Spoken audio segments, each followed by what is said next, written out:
महाप्रसाद जननी सर्व सौभाग्यवर्धिनी आदि व्याधि हरा नित्यम तुलसी त्वम नमोस्तुते। अर्थात हे माँ तुलसी, आप महाप्रसाद की जननी हैं, सभी प्रकार के सौभाग्य को बढ़ाने वाली हैं।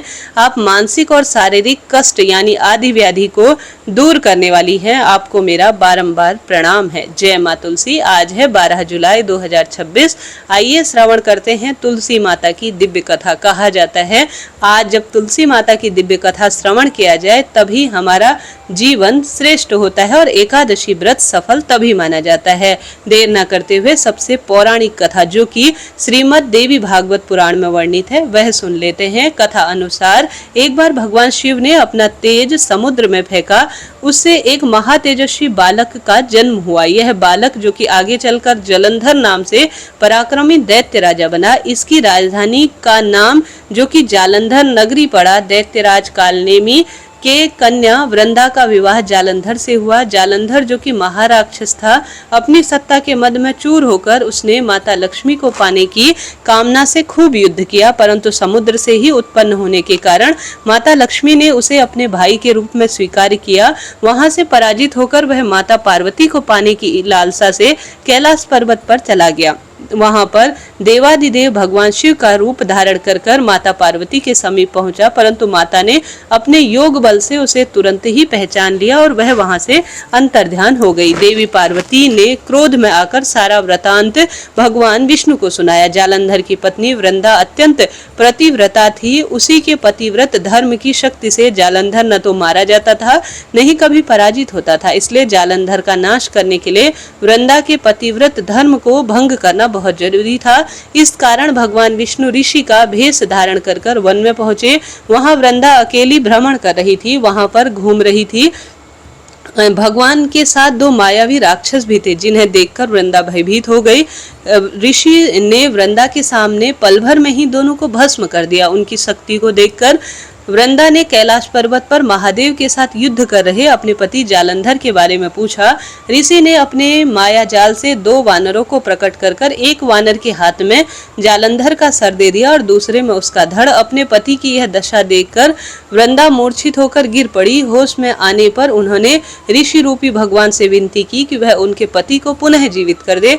भगवान ने अपनी माया जाल से जालंधर का सर धड़ से जोड़ दिया, परंतु स्वयं भी वह उसी शरीर में प्रवेश कर गए। वृंदा को इस छल का जरा भी आभास नहीं था। जालंधर बने भगवान के साथ वृंदा पतिव्रता सा व्यवहार करने लगी, जिससे उसका सतीत्व भंग हो गया। ऐसा होते ही वृंदा का पति जालंधर जो कि भगवान शिव के साथ युद्ध कर रहा था, वह युद्ध में हाहाकार करता हुआ मारा गया। इस सारे लीला का जब वृंदा को पता चला तो वह क्रोधित होकर भगवान विष्णु को श्राप दी कि तुरंत ही आप शिला में परिवर्तित हो जाए और स्वयं भी सती हो गई। जब वृंदा भस्म हुई तो उस स्थान पर दिव्य पावन पवित्र तुलसी का पौधा उगा। भगवान विष्णु वृंदा से कहने लगे, वृंदा तुम अपने सतीत्व के कारण मुझे लक्ष्मी से भी अत्यंत प्रिय हो और भगवान शालिग्राम के रूप में भगवान ने जन्म लिया। अब उस तुलसी के रूप में सदा ही अब तुम तुलसी के रूप में सदा ही मेरे आसपास ही विराजमान रहोगी। जो मनुष्य मेरे शालिग्राम रूप के साथ तुलसी का विवाह करेगा, पूजा करेगा, उसे इस लोक और परलोक में बहुत अधिक धन, संपदा, पुत्र, पौत्र, विवाह इत्यादि के समस्त सुखों की अनुभूति होगी। जिस घर में तुलसी का पौधा होगा वहाँ असमय तुलसी के जो पुण्य है उस कारण से यम के दूत कभी प्रवेश नहीं करेंगे और गंगा व नर्मदा के जल में स्नान तथा तुलसी का पूजन बराबर माना जाएगा। मनुष्य कितना भी पापी क्यों न हो, मृत्यु के समय जिनके प्राण मंजरी रहित तुलसी और गंगाजल मुख में रखकर उसके प्राण निकल जाएंगे, वह तुरंत ही पापों से मुक्त होकर बैकुंठ धाम को प्राप्ति करेगा। जो मनुष्य तुलसी व आंवले की छाया में अपने पितरों का श्राद्ध करेगा, उसके पितृ मोक्ष को प्राप्त होकर बैकुंठ की प्राप्ति करेंगे। जो इस प्रकार से सच्ची भाव सच्चे मन से एकादशी व्रत के साथ साथ तुलसी पूजन नित्य नियम से करेगा, विष्णु पूजन करेगा, तुलसी दल मेरे स्वरूप को समर्पित करेगा तथा भगवान शालिग्राम का पूजन करेगा, माता तुलसी का पूजन करेगा, भगवान शालिग्राम के साथ विवाह संपन्न कराएगा, उसे इस लोक और परलोक में विपुल यश की प्राप्ति होगी तथा सभी प्रकार के पापों का भी तुरंत नाश होगा। प्रेम से बोलिए तुलसी मात की जय।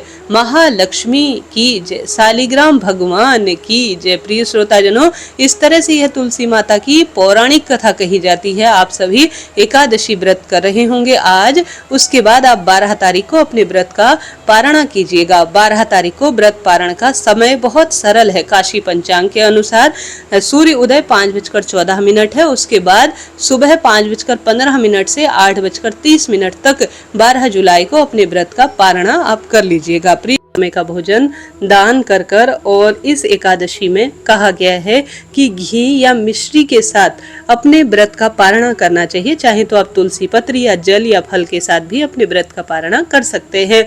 अब तुलसी माता की एक सर्वश्रेष्ठ कथा जो कि हर भक्त को आज के दिन सुननी चाहिए। कथा अनुसार एक बुढ़िया माई थी, तुलसी माता को रोज नित्य नियम से सींचा करती थी और कहती थी, हे तुलसी माता, सत की दाता, मैं तेरा बिरवा सींचती हूँ, मुझे बहू दे, पीताम्बर की धोती दे, मीठा मीठा घास दे, बैकुंठ का वास दे, चटक की चाल दे, पटक की मौत दे, चंदन का काठ दे, रानी सा साज दे, दाल भात का भोजन दे, 11 की मौत दे, कृष्ण जी का कांधा दे। तब तुलसी माता यह सुनकर सूखने लगी तो भगवान ने पूछा कि हे तुलसी, तुम नित्य प्रतिदिन क्यों सूखे जा रही हो? तुलसी माता ने कहा कि एक बुढ़िया रोज आती है और यही बात कहकर चली जाती है, मैं सब कुछ उसको लाकर तो दे दूं, परंतु भगवान जी का अर्थात भगवान कृष्ण का कांधा कहाँ से लाऊंगी? तो भगवान बोले, जब बुढ़िया मरेगी ना तो मैं अपने आप ही कांधा देने आ जाऊंगा, तो बुढ़िया माई से कह देना। बाद में बुढ़िया माई मर गई, सब लोग आ गए। जब बुढ़िया माई को ले जाने लगी तो वह किसी से नहीं उठी। तब भगवान एक 12 बरस के बालक का रूप धारण कर आए। बालक ने कान में कहा कि जो है बुढ़िया माई से मैं चुपके से एक बात कान में कहूंगा, बुढ़िया माई हल्की हो जाएगी।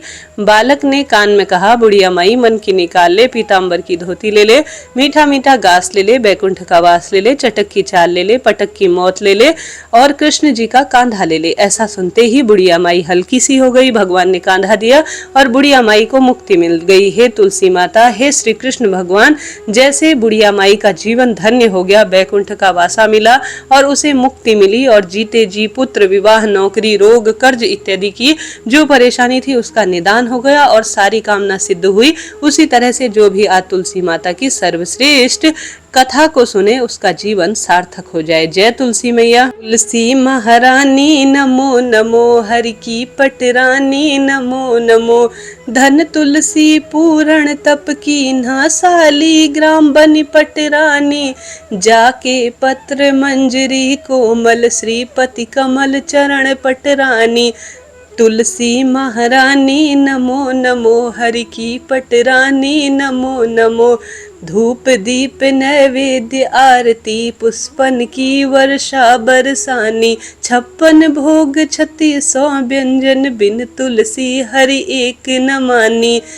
तुलसी महारानी नमो नमो, हरि की पटरानी नमो नमो, सभी सखी मैया तेरो यश गावे, भक्ति दान दीजे महारानी। नमो नमो तुलसी महारानी, तुलसी महारानी नमो नमो, हरि की पटरानी नमो नमो।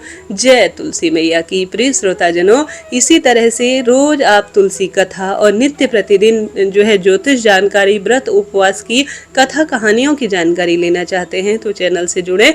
कमेंट्स बॉक्स में जय मां तुलसी लिखना ना भूले। राधे राधे जी।